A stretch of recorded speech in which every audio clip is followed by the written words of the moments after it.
Hello students, role of teacher in changing scenario के topic को आगे कंटिन्यू करते हुए आज हम करेंगे teacher role as negotiator and co-learner. एक अध्यापक की भूमिका वार्ताकार एवं सह अध्ययनकर्ता के रूप में क्या होती है वो हम आज इस वीडियो में डिस्कस करने वाले हैं। This is me Rajni Sharma presenting you this topic. अभी तक हम चेंजिंग सिनेरियो में टीचर का रोल जो डिस्कस कर चुके हैं पिछले वीडियोस में, उसमें है teacher as transmitter of knowledge, teacher as facilitator, teacher as role model. ये तीन हम कर लिए हैं हमने, और अगर आपको ये वीडियो नहीं देखी है आपने तो आप ये चेक कर सकते हैं, समझ सकते हैं। आज इस वीडियो में हम डिस्कस करेंगे role of teacher as negotiator and co-learner. So let's start. सबसे पहले स्टार्ट करते हैं टीचर एज नेगोशिएटर। अध्यापक एक वार्ताकार के रूप में किस तरह से अपनी भूमिका निभाता है। ये तो हम जानते हैं कि टीचर का मेन रोल है नॉलेज देना बच्चों को, और पिछले वीडियो में हमने किया था कि कैसे एक टीचर फैसिलिटेटर का काम करता है, एक लर्निंग इन्वायरमेंट बच्चों को प्रोवाइड करता है। साथ ही टीचर एक रोल मॉडल के फॉर्म में भी बच्चों के सामने होता है, जिससे बच्चे बहुत कुछ सीखते हैं। लेकिन टीचिंग प्रोफेशन एक ऐसा प्रोफेशन है जो कि कम्युनिकेशन बेस्ड है, जिसमें टीचर चुपचाप नहीं बैठता है, बल्कि बच्चों के साथ लगातार कम्युनिकेशन टीचर का होता रहता है। और ना सिर्फ बच्चों के साथ, इवन जो कलीग्स हैं या बच्चों के पेरेंट्स हैं या हायर अथॉरिटीज़ हैं उनके साथ भी। तो इस रोल को टीचर किस तरह से एक्टिवली और इफ़ेक्टिवली पूरा कर सकता है, ये हम समझेंगे। सबसे पहले तो हम ये जानते हैं कि टीचिंग लर्निंग प्रोसेस इन्वॉल्व करता है active participation of both teacher and learner. दोनों का सक्रिय होना ज़रूरी है टीचिंग लर्निंग को इफ़ेक्टिव एंड एफिशिएंट बनाने के लिए, और इसी में ही टीचर की नेगोशिएशन स्किल काम आती है। अगर टीचर में एबिलिटी है नेगोशिएशन की, यानी कि बातचीत की, वार्तालाप करने की, कम्युनिकेट करने की, अपने आप को एक्सप्रेस करने की with the help of language, तो टीचर की टीचिंग और जो एक ओवरऑल रोल है टीचर का, वो और भी ज़्यादा इफ़ेक्टिव हो जाता है। सबसे पहले समझते हैं what is the meaning of negotiator. वार्ताकार का अर्थ क्या होता है। Negotiator is someone who engage in discussion or conversation with others to reach a compromise, agreement or settlement. इसका मतलब ये हुआ कि नेगोशिएटर वो इंसान है जो डिस्कशन के थ्रू, बातचीत, कन्वर्सेशन के थ्रू दूसरे के साथ किसी एक समझौते पर या सॉल्यूशन पे पहुंचता है, यानी दोनों ही एग्री हो जाते हैं किसी भी बातचीत से। तो टीचर अब यहाँ पर ये करते हैं कि टीचर का रोल क्या है नेगोशिएटर के फॉर्म में, या फिर अध्यापक की एक वार्ताकार के रूप में क्या भूमिका रहेगी। सबसे पहले तो टीचर के पास कौन है, स्टूडेंट्स है। टीचर की पूरा जो काम होता है या फिर जो सब्जेक्ट है टीचर के पास, वो है स्टूडेंट्स, जिस पे टीचर अपनी पूरा एक जो प्रोफेशनल लाइफ है वो डिवोट करता है। तो टीचर का काम ये है नेगोशिएटर की फॉर्म में कि वो बच्चों को एक कॉमन ग्राउंड में लाए, जहाँ पर वो बच्चों में अंडरस्टैंडिंग या फिर किसी भी तरह के कॉन्फ्लिक्ट्स होते हैं उनको रिजॉल्व कर सके।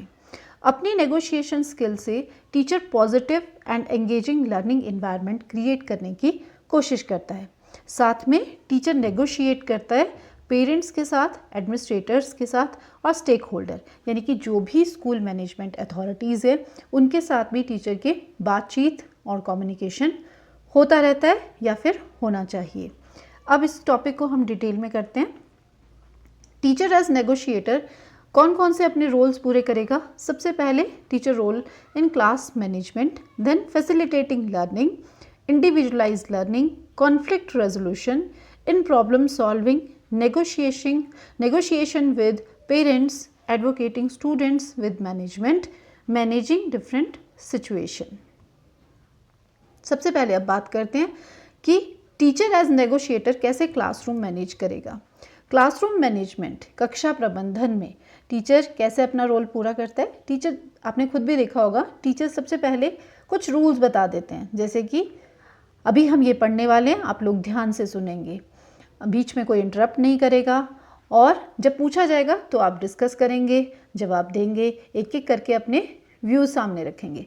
तो ये सारी चीज़ें क्या है जो टीचर एक क्लास मैनेज करने से पहले करता है, या फिर बीच में भी जो ऑनगोइंग प्रोसेस है टीचिंग का, उसमें भी टीचर क्लास को मैनेज करने के लिए एज नेगोशिएटर अपना रोल पूरा करता है।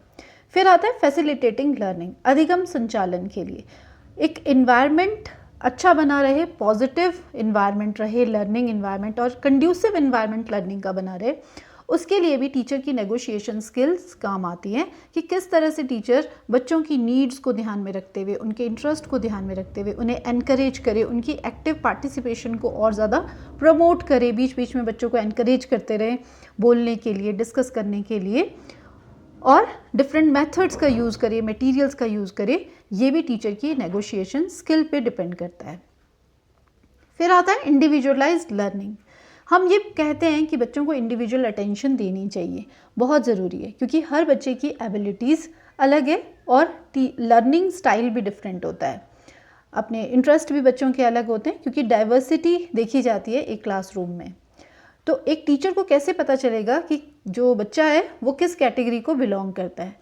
जब वो बच्चों पे एक तो इंडिविजुअल अटेंशन देगा और साथ में बच्चों से बातचीत करेगा। तो इंडिविजुअलाइज्ड लर्निंग या इंडिविजुअल अटेंशन, व्यक्तिगत अध्ययन में टीचर की नेगोशिएशन काम आती है। जितना टीचर बच्चों के साथ कम्युनिकेट करेगा उतना ही बच्चों पे वो इंडिविजुअल अटेंशन दे सकता है। Next is conflict resolution. पढ़ाते हुए कई बार क्या होता है कि टीचर जब क्लास में पढ़ाएगा तो कुछ कॉन्फ्लिक्ट्स बच्चों के साथ हो जाते हैं, किसी किसी के साथ हो जाते हैं, किसी पॉइंट्स पे, किसी इश्यूज़ पे हो जाते हैं। तो एक अच्छा टीचर वो है जो कि इन कॉन्फ्लिक्ट्स को जिनका रिजॉल्व कर सके, इन मतभेद जो भी होंगे उनको सुलझा सके थ्रू कम्युनिकेशन, अपनी नेगोशिएशन से। बच्चों के व्यू पॉइंट्स भी सुने, डिस्कस करें और फिर अपनी एक ओपन कम्युनिकेशन से, डिस्कशन से वो किसी भी टेंस सिचुएशन को रिजॉल्व कर सकता है। तो एक पॉजिटिव लर्निंग इन्वायरमेंट बनाने के लिए टीचर ना तो ईगोइस्टिक हो बहुत ज़्यादा और ना ही बच्चों की फीलिंग्स को हर्ट करे, बल्कि वो पॉजिटिव कंक्लूजन पे पहुँचे with the help of negotiation skills. फिर आता है नेगोशिएटर बिटवीन स्टूडेंट्स। ये कॉन्फ्लिक्ट सिर्फ टीचर और स्टूडेंट के बीच में नहीं, बल्कि कई बार स्टूडेंट्स के आपस में भी हो जाते हैं। जैसे कि आप लोग पढ़ाने जाएंगे, वो एज ग्रुप है एडोलेसेंस एज ग्रुप, जो क्लास 6 से लेके 10th तक है। उस टाइम में बच्चों के बहुत इंटेंस इमोशंस होते हैं, तो कॉन्फ्लिक्ट्स भी हो जाते हैं बच्चों में। एंगर, एंग्जाइटी, ये चीज़ें बहुत ज़्यादा होती हैं इमोशंस। तो उनमें आपस में जो कॉन्फ्लिक्ट्स हैं उनको दूर करने के लिए भी टीचर अपना रोल प्ले कर सकता है। जैसे दोनों जो हैं, दो स्टूडेंट्स हैं या किसी के भी बीच में कॉन्फ्लिक्ट है, उनको उनके बारे में जाना और सुनना, उनसे बातचीत करना और उनको मतलब उनके टेम्परामेंट को कूल डाउन करना, ये टीचर अपनी नेगोशिएशन स्किल से कर सकते हैं। तो छात्रों के बीच में भी मध्यस्थता का काम करना, ये एक अध्यापक की भूमिका है। फिर आता है नेगोशिएटिंग विद पेरेंट्स। जब हमारा जो एम है वो बच्चों की डेवलपमेंट करना है, तो हम पेरेंट्स को कैसे भूल सकते हैं?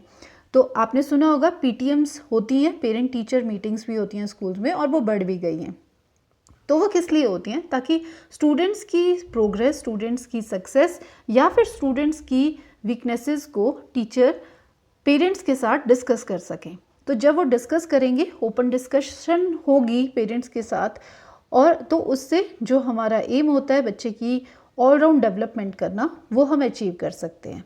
तो किसी भी तरह की कोई प्रॉब्लम है, कोई कंसर्न है, वो कोई चैलेंजेस बच्चा फेस कर रहा है, वो हम डिस्कस कर सकते हैं पेरेंट्स से। तो अभिभावकों से बातचीत करना भी टीचर के एक नेगोशिएटर की रोल में आता है। तो नेगोशिएशन विद पेरेंट्स, ये भी एक इम्पॉर्टेंट रोल प्ले करना है। आपने सुना होगा शिक्षा संवाद, जैसे गवर्नमेंट स्कूल्स में स्टार्ट हुआ है, तो उसमें भी पेरेंट्स को बुलाया जाता है और वहाँ पर बच्चों की प्रोग्रेस जो है वो उनके साथ डिस्कस की जाती है। तो एक कंस्ट्रक्टिव डायलॉग ज़रूरी है और ये एक स्ट्रॉन्ग रिलेशनशिप बनाता है टीचर्स एंड पेरेंट्स के बीच में। फिर आता है नेगोशिएटिंग विद स्कूल अथॉरिटीज़। विद्यालय प्रबंधन से मध्यस्थता किस तरह से कर सकता है टीचर? क्योंकि बच्चों के क्लोज कांटेक्ट में रहते हैं स्कूल में, और टीचर्स को पता है कि बच्चों की नीड्स क्या है, प्रॉब्लम्स क्या है, और उनके राइट्स, और उनको किन चीज़ों की ज़रूरत है, कौन से सपोर्टिंग मटेरियल की ज़रूरत है। तो इस बारे में टीचर एक नेगोशिएटर का रोल प्ले कर सकता है। स्कूल अथॉरिटीज़ जैसे प्रिंसिपल हैं, स्कूल मैनेजमेंट है, तो उनसे वो बातचीत कर सकते हैं और वो एडवोकेट कर सकते हैं, यानी सपोर्ट कर सकते हैं स्टूडेंट्स की नीड्स को। तो जो भी उनकी प्रॉब्लम होगी एक टीचर अच्छे से समझ सकता है और फिर नेसेसरी रिसोर्सेज प्रोवाइड कर सकता है with the help of school authorities. अब इसके बाद आता है प्रॉब्लम सॉल्विंग, समस्या समाधान। स्कूल में कई तरह की प्रॉब्लम्स आ जाती हैं। वो प्रॉब्लम स्टूडेंट से रिलेटेड हो सकती है या कोई इंफ्रास्ट्रक्चर प्रॉब्लम हो सकती है। कोई भी प्रॉब्लम अगर फेस कर रहे हैं स्कूल में या स्टूडेंट्स, तो टीचर का रोल एज नेगोशिएटर उनको सॉल्व करना भी हो सकता है कि वो अपनी पूरी तरह से अपनी भूमिका निभाए कि किस तरह से उन प्रॉब्लम्स को सॉल्व किया जाए। फिर है मैनेजिंग डिफरेंट सिचुएशन, विभिन्न परिस्थितियों का सामना करना। कई तरह की परिस्थितियां बनती हैं स्कूल में, जैसे कभी कोई फंक्शन करना है, कोई प्रोग्राम है, कभी कोई गेस्ट आ रहे हैं, या किसी भी तरह से टीचर एक नेगोशिएटर का रोल अपना पूरा कर सकता है। इस पूरे टॉपिक का मतलब ये है कि टीचर का रोल सिर्फ ये नहीं है कि वो जाके सिर्फ नॉलेज बच्चों को दे और क्लास से आ जाए। ये भी है कि वो अपनी नेगोशिएटिंग जो स्किल्स है उससे कैसे अपने रोल को और भी ज़्यादा इफ़ेक्टिव बना सकता है, एक एक्टिव रोल में रह सकते हैं टीचर। तो टीचर का रोल एज नेगोशिएटर हेल्प करता है to create cooperative and supporting learning environment, और जो कि बेनिफिट करता है स्टूडेंट्स को भी और जो एजुकेशन कम्युनिटी है उसे भी। तो ये हमने किया टीचर रोल एज नेगोशिएटर। अब हम बात करते हैं टीचर एज को लर्नर। कैसे टीचर एक को लर्नर का रोल पूरा करेगा शिक्षक सह अध्ययनकर्ता के रूप में। इस टॉपिक को समझने के लिए हम एक कोट समझते हैं जो रविंद्रनाथ टैगोर जी ने दिया था। A teacher can never truly teach unless he is still learning himself. A lamp can never light another lamp unless it continues to burn its own flame. इसका मतलब ये है कि एक टीचर तब तक किसी को नहीं पढ़ा सकता जबकि वो खुद लर्न ना करता रहे। एक दिया तभी दूसरे को रोशनी दे पाता है जब वो खुद जल रहा होगा। तो इससे ये क्लियर होता है कि लर्निंग का क्या रोल है, क्या इम्पोर्टेंस है टीचर की लाइफ में। अगर हम पढ़ाई कर ली है, हमने ग्रेजुएशन कर ली है या बीएड कर ली है, तो उसका मतलब ये नहीं है कि हम वो पढ़ाई फिर बंद कर देंगे, अब हमें आगे लर्न करने की ज़रूरत नहीं है। बल्कि टीचिंग प्रोफेशन में लर्निंग करते रहना बहुत ज़रूरी है। तो यही है ये topic teacher as co-learner. ये एक मॉडर्न अप्रोच है एजुकेशन की जो एम्फेसाइज करती है कि टीचर और स्टूडेंट साथ में लर्न करेंगे। Teacher and students learn together in the classroom. वो साथ में पढ़ेंगे। टीचर सिर्फ नॉलेज इम्पार्ट ही नहीं करेंगे, लेकिन अपनी नॉलेज को और ज़्यादा शार्प करने के लिए टीचर को ज़रूरी है कि वो अपने आप भी पढ़ते रहें और लर्न करते रहें।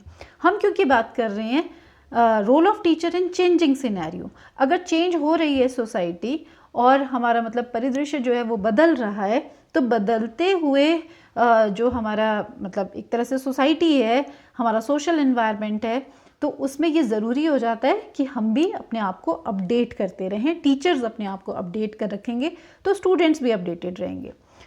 तो यहाँ पर ये बताया है कि teacher are not just knowledge transmitter but they actively engage in the learning process alongside their student. तो टीचर भी एक्टिवली लर्न करते रहें। Teacher adopt a more collaborative and participatory approach actively engaging in learning process.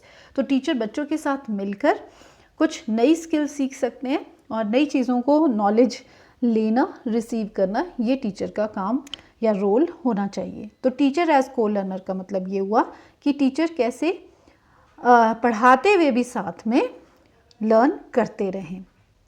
तो ये है शिक्षक की भूमिका। सह अध्ययनकर्ता के रूप में एक महत्वपूर्ण भूमिका रहती है जिसमें उन्हें सिर्फ ज्ञान प्रसारक नहीं बल्कि वे अपने छात्रों के साथ अध्ययन प्रक्रिया में सक्रिय रूप से शामिल होते हैं। और इस भूमिका में शिक्षक शिक्षा को एक सहयोगी और सहभागी दृष्टिकोण से अपनाते हैं। अब इसको पॉइंट्स में डिस्कस करते हैं। टीचर एज को लर्नर में सबसे पहले क्या है, मॉडलिंग लाइफ लॉन्ग लर्निंग। अगर टीचर लर्न भी करते रहते हैं, साथ में पढ़ते रहते हैं, बच्चों के साथ साथ सीखते हैं, तो वो एक तरह से एक मॉडल बच्चों के सामने रख रहे हैं, एक आदर्श और एक आइडियल बच्चों के सामने एक उदाहरण रख रहे हैं कि लर्निंग एक लाइफ लॉन्ग प्रोसेस है, लर्निंग कभी भी रुकनी नहीं चाहिए। तो टीचर डेमोन्स्ट्रेट कर रहा है स्टूडेंट्स को that learning is a life long journey. और वो साथ में ये भी बता रहे हैं, एक एग्जाम्पल रख रहे हैं कि एजुकेशन कंटिन्यू रहनी चाहिए। हम नई नॉलेज, स्किल, इंसाइट जो है वो हमेशा लेते रहना चाहिए। अगर टीचर लर्न करता है बच्चों के साथ में तो इससे एक इन्वायरमेंट क्रिएट होगा, कल्चर क्रिएट होता है क्रियोसिटी का। जानने का, कि हमेशा हमारी जिज्ञासा बनी हुई रहनी चाहिए चीज़ों को सीखने के लिए, न्यू नॉलेज लेने के लिए। फिर इसके बाद नेक्स्ट आता है फैसिलिटेटिंग इंक्वायरी बेस्ड लर्निंग, जिज्ञासा उत्पन्न करने में। तो को लर्नर का रोल ये भी होता है कि टीचर में अपने आप भी जिज्ञासा होनी चाहिए। अगर टीचर स्टूडेंट्स के साथ लर्न कर रहे, सब कुछ टीचर ये ना करे कि सारी नॉलेज बच्चों को वैसे इम्पार्ट कर रहे वन वे पढ़ा के, लेकिन ये देखे कि हम आज कोई ये एक्टिविटी करते हैं और हम देखते हैं क्या इम्पैक्ट होगा। जैसे हम ये देखते हैं कि सपोज़ मैं एक एग्जांपल दे रही हूँ कि बर्निंग के लिए अगर एयर की ज़रूरत है तो टीचर इसको इंक्वायरी फॉर्म में करवाएगा कि अगर हम इसके ऊपर, अगर कैंडल जल रही है और हम इसको ग्लास से कवर कर देंगे तो क्या होगा, क्या ये कैंडल जलती रहेगी। तो इस तरह से इंक्वायरी बेस्ड लर्निंग। तो यहाँ पर टीचर क्या कर रहे हैं, बच्चों के सामने खुद भी लर्न कर रहे हैं कि हम लर्न करके देखते हैं। तो ये इंक्वायरी बच्चों में डेवलप करेगी और अपने आप ही टीचर काफ़ी चीज़ें इस तरह से सीख सकते हैं। तो इससे क्या होगा, बच्चों के सामने क्वेश्चंस रखने, encourage students to ask questions, explore topics of interest develop करना, और एक रिसर्च की तरह, इंक्वायरी की तरह प्रॉब्लम को उनके सामने रखना या टॉपिक्स को उनके सामने रखना, उनके सामने सपोर्ट प्रोवाइड करना, फीडबैक देना और रिसोर्सेज प्रोवाइड करना। फिर आता है नेक्स्ट, टीचर और क्या लर्न कर सकते हैं, प्रोफेशनल स्किल्स, यानी कि व्यावसायिक कौशल सीखना। टीचर जैसे जिस वे से पढ़ाते आ रहे हैं ये ज़रूरी नहीं है कि उसी वे से पढ़ाएं। जब हम बदलते परिदृश्य की बात करते हैं तो फिर स्किल्स भी चेंज होती है, प्रोफेशनल स्किल्स, न्यू स्किल्स को अपनाना, नए मेथड्स, नए वेज जो हैं उनको अडॉप्ट करना, न्यू अप्रोचेस, न्यू टेक्नोलॉजी का यूज़ करना, जैसे स्मार्ट बोर्ड्स का यूज़ कर लिया, ठीक है, और इंक्वायरी बेस्ड लर्निंग और एक्टिविटी लर्निंग, इंडक्टिव अप्रोच का यूज़ करना। तो ये नए, ये आप सब नए पढ़े हुए होंगे ये मेथड्स, अप्रोचेस। तो न्यू मेथड्स का मतलब उनको अडॉप्ट करना और सीखना, अगर नहीं आते हैं तो सीखना, ये टीचर का रोल है एज को लर्नर। फिर है learner of creative skills, teacher एक लर्नर होना चाहिए क्रिएटिव स्किल्स, क्रिएटिविटी अपने में लाएं, वही बोर्डम वाली, वही पुराने तरीके ना अपनाएं कि एक लेक्चर दिया क्लास में और सिर्फ लेक्चर देके टीचर चला गया। स्पेशली स्कूल स्टेज में बच्चों को कुछ डिफरेंट वे से पढ़ाएं, क्रिएटिविटी लाएं, एक्टिविटीज़ करवाएं, टीचिंग एड्स इस तरह से बच्चों को दिखाएं और अपने वेज जो हैं, और ज़रूरी नहीं है क्लासरूम में ही पढ़ाया जाए, कभी उनको फील्ड ट्रिप पे कुछ दिखाया जो उनकी पढ़ाई से रिलेटेड है। तो इस तरह से इनोवेटिव आइडियाज़ टीचर को जनरेट करने चाहिए, तो वो भी टीचर सीख सकते हैं, सीखेंगे तभी वो कर पाएंगे। तो ये को लर्नर में आ जाता है। फिर नेक्स्ट है लर्निंग फ्रॉम स्टूडेंट्स, छात्रों से सीखना। ये ज़रूरी नहीं है कि टीचर को सब कुछ आ जाए, बच्चे जो हैं आजकल के बच्चे बहुत एक्टिव होते हैं और वो कई चीज़ें हमसे ज़्यादा जानते हैं, तो टीचर उनसे भी सीख सकते हैं। जैसे इनोवेटिव बच्चे ज़्यादा होते हैं और वो टेक्नोलॉजी उनको बहुत ज़्यादा आती है, तो टीचर भी बच्चों से सीख सकते हैं। तो ये हो गया कि बच्चों से भी, छात्रों से भी सीखना। फिर है रिफ्लेक्टिंग ऑन टीचिंग प्रैक्टिसेस, शिक्षण का आंकलन करना। टीचर अगर एक को लर्नर की तरह अपना रोल प्ले कर रहा है तो टीचर ये भी देखे कि मुझ में क्या कमियाँ हैं, जो मैं पढ़ा रहा हूँ क्या वो सेटिस्फैक्ट्री है या उससे इम्प्रूवमेंट हो रही है या नहीं। और अगर टीचर इस तरह से अपनी ही टीचिंग को असेस करते हैं तो फिर वो अपने आप में इम्प्रूवमेंट ला सकते हैं। तो अपने इंस्ट्रक्शनल मेथड्स को और इम्प्रूव करने के लिए और अपनी प्रोफेशनल ग्रोथ बढ़ाने के लिए ये ज़रूरी है कि टीचर अपने रिफ्लेक्ट करे अपनी टीचिंग प्रैक्टिसेस में, उस पर देखे, उसका आंकलन करें कि इवैल्यूएट करें खुद अपने आप को। फिर है learner of new technology and innovation. As co-learner teacher हमेशा लर्न करेगा नई टेक्नोलॉजी, बच्चों को नए मेथड से पढ़ाना, जैसे हमने पहले कहा, लेकिन यहाँ पर हम ज़्यादा फोकस कर रहे हैं टेक्नोलॉजी और इनोवेशन पे। तो नई तकनीक से शिक्षण सीखना कि कैसे पढ़ाया जा सकता है, जैसे पीपीटीज बनाना, ऑनलाइन मटेरियल लेना और बच्चों को नेट से जोड़ना, स्मार्ट बोर्ड्स का यूज़ करना और प्रोजेक्टर का यूज़ करना। तो इस तरह से जो न्यू टेक्नोलॉजी है वो सीखकर टीचर अपने आप में, मतलब अपनी प्रोफेशनल ग्रोथ कर सकते हैं और इस टेक्नोलॉजी को टीचर और ज़्यादा यूज़ कर सकते हैं अपनी टीचिंग को इफ़ेक्टिव बनाने के लिए। तो नई जो डिजिटल रिसोर्सेज हैं, स्किल्स हैं, उनका यूज़ कर सकते हैं टीचर। फिर है learner of communication skill, teacher और ज़्यादा अपनी कम्युनिकेशन स्किल्स को बढ़ा सकते हैं, उससे भी वो लर्न कर सकते हैं कि वो किस तरह से इफ़ेक्टिव कम्युनिकेशन कर सकें। तो ये भी आ जाता है कि ज़रूरी है कि टाइम के साथ साथ टीचर अपनी कम्युनिकेशन स्किल्स को भी डेवलप करें। Next is building a supportive learning community. Teacher as co-learner support करते हैं कि किस तरह से जो एक अच्छी लर्निंग कम्युनिटी है या लर्निंग एनवायरनमेंट एटमॉस्फेयर क्रिएट किया जाए। तो पॉजिटिव और इंक्लूसिव क्लासरूम एटमॉस्फेयर क्रिएट करने में टीचर अपने रोल प्ले कर सकते हैं। Actively engage in building a sense of community, और बच्चों को एक कंफर्टेबल फील करवा सकते हैं कि वो अपने आइडियाज़ और ओपिनियन शेयर करें। बच्चों में एक डर नहीं होना चाहिए कि वो पूछ ही ना पाएँ, अपने डाउट्स ही ना क्लियर कर पाएँ, बल्कि अगर टीचर एक को लर्नर की तरह बच्चों के साथ होता है, वो भी सीख रहे हैं, तो बच्चे बिना किसी फियर के, एंजाइटी के अपने आप को एक्सप्रेस कर पाएंगे, अपने ओपिनियंस शेयर कर सकते हैं। Then learner of assessment. Teacher as co-learner ये भी लर्न करते हैं कि नई मूल्यांकन विधियाँ क्या है, कैसे बच्चों की असेसमेंट हम कर सकते हैं। असेसमेंट या इवैल्यूएशन एक वो प्रोसेस है जिससे कि हम ये जानने की कोशिश करते हैं कि हमारे ऑब्जेक्टिव्स पूरे हुए कि नहीं। तो इसमें भी नई वेज आते हैं, जैसे कि हम क्वेश्चंस करते हैं, क्वेश्चंस प्रिपेयर करते हैं, सब्जेक्टिव क्वेश्चंस होते हैं, ऑब्जेक्टिव यानी कि शॉर्ट क्वेश्चंस, लॉन्ग क्वेश्चंस, उनको किस तरह से देना है, क्वेश्चंस कैसे प्रिपेयर करने हैं। तो इसकी भी जो नए वेज हैं, न्यू वेज और स्किल्स हैं, वो टीचर लर्न कर सकते हैं। जैसे आपने सुना होगा कि वैसे तो काफ़ी टाइम से है, CCE चला है pattern, continuous and comprehensive evaluation. तो CCE पैटर्न में किस तरह के फॉर्मेट में बच्चों की इवैल्यूएशन की जाती है, जैसे फॉर्मेटिव 1 है, 2 है, फिर उसके बाद समेटिव आते हैं, तो वो सीखना, या फिर अब जैसे 8th का फिर से चेंज हो चुका है पैटर्न, तो इस तरह से टीचर असेसमेंट की टेक्निक्स भी नई सीख सकते हैं। तो ये हमने किया रोल ऑफ टीचर एज को लर्नर। तो को लर्नर का मतलब क्या हुआ कि टीचर सिर्फ एक नॉलेज प्रोवाइडर की तरह नहीं है, बल्कि टीचर क्या रोल प्ले करता है as facilitator, guide and fellow traveller in the learning journey. की एक जो लर्निंग की हमारी जर्नी है उसमें हम स्टूडेंट के साथ एक फैसिलिटेटर की तरह, एक गाइड की तरह हैं, और हम भी सीख रहे हैं। टीचर्स रोल ऑफ को learner. Teachers foster a dynamic and collaborative learning environment. Both teacher and student can grow intellectually, emotionally and socially. यानी कि अगर टीचर एक को लर्नर की तरह हो, वो खुद भी सीखे, अपने आप में इम्प्रूवमेंट करे अगर, तो वो उसका बेनिफिट दोनों को मिलता है, स्टूडेंट को भी और साथ में टीचर को भी मिलता है। तो आज हमने पढ़ा role of teacher as negotiator, जिसमें हमने किया कि कैसे एक टीचर वार्ताकार की भूमिका पूरी करता है। वो वार्ताकार किसके साथ है, स्टूडेंट्स के साथ है, साथ में पेरेंट्स के साथ है, और फिर स्कूल अथॉरिटीज़ के साथ भी है, और डिफरेंट सिचुएशन को हैंडल करने के लिए, कॉन्फ्लिक्ट्स को रिजॉल्व करने के लिए और रिसोर्सेज बच्चों के लिए प्रोवाइड करने के लिए भी एज नेगोशिएटर टीचर अपना रोल प्ले करता है। फिर हमने किया टीचर रोल एज को लर्नर। को लर्नर क्या है कि जब टीचर सिर्फ सिखा नहीं रहा है बल्कि टीचर सीख भी रहा है अगर, तो वो को लर्नर है। तो अपनी प्रोफेशनल ग्रोथ के लिए, अपनी लर्निंग के लिए टीचर एक लर्नर भी बना रहे, हमेशा स्टॉप ना करे अपनी लर्निंग को। तो ये ज़रूरी है को लर्नर के रोल को पूरा करने में।